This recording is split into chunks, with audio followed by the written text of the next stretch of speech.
Last వీడియోలో మనము ఆడ ఒక ఇయర్ ఇచ్చి మంత్ ఇచ్చి డేట్ ఇచ్చి ఏ రోజు కట్టమంది కట్టాము. ఇప్పుడు వచ్చిన క్వశ్చన్ ఏంటంటే ఒక ఇయర్ యొక్క సేమ్ క్యాలెండర్ అనేది మళ్ళీ ఏ లో వస్తుందని అడుగుతాడు. ఒకసారి క్వశ్చన్ చూడండి. అది the calendar for the year 2009 will be the same for the year. అంటే 2009 లో వచ్చిన క్యాలెండర్ మళ్ళీ ఎప్పుడు వస్తుందని అడుగుతున్నాడు.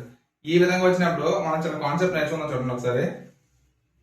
వాడు ఇచ్చిన ఇయర్ ని మనము 4 తో డివిజిబుల్ చేయాలి. 4 తో డివిజిబుల్ చేసినప్పుడు మనకి ఇక్కడ రిమైండర్ ఎంత వస్తుందండి? 1 వస్తుంది. ఎందుకంటే మనకి 4 యొక్క డివిజిబుల్ రూల్ ఏంటి? ఈ నెంబర్ అంతా 4 చేత డివిజిబుల్ అవ్వాలంటే లాస్ట్ 2 నెంబర్స్ ని 4 చేత డివిజిబుల్ ఖచ్చితంగా అయ్యిందంటే అది అనేది టోటల్ నెంబర్ అనేది 4 తో డివిజిబుల్ అవుతుంది. ఇక్కడ చూస్తే 4 2 జా 8, రిమైనింగ్ 8 ఉంది, 1 ఉన్నది. ఇక్కడ మనకి రిమైండర్ వచ్చినప్పుడు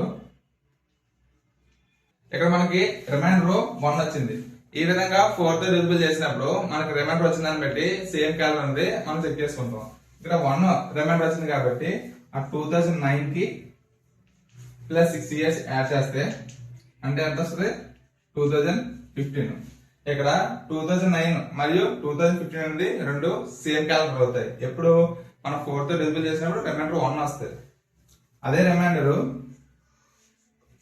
2 ఆర్ 3 వచ్చింది అనుకోండి, మనము అదే అవి ఇచ్చిన ఇయర్ కి ప్లస్ 11 యాడ్ చేస్తే సేమ్ క్యాలెండర్ వస్తుంది. అలాగే రిమైండర్ 0 వస్తే వాడు ఇచ్చిన ఇయర్ కి మనము ప్లస్ 28 ఇయర్స్ యాడ్ చేయాలి.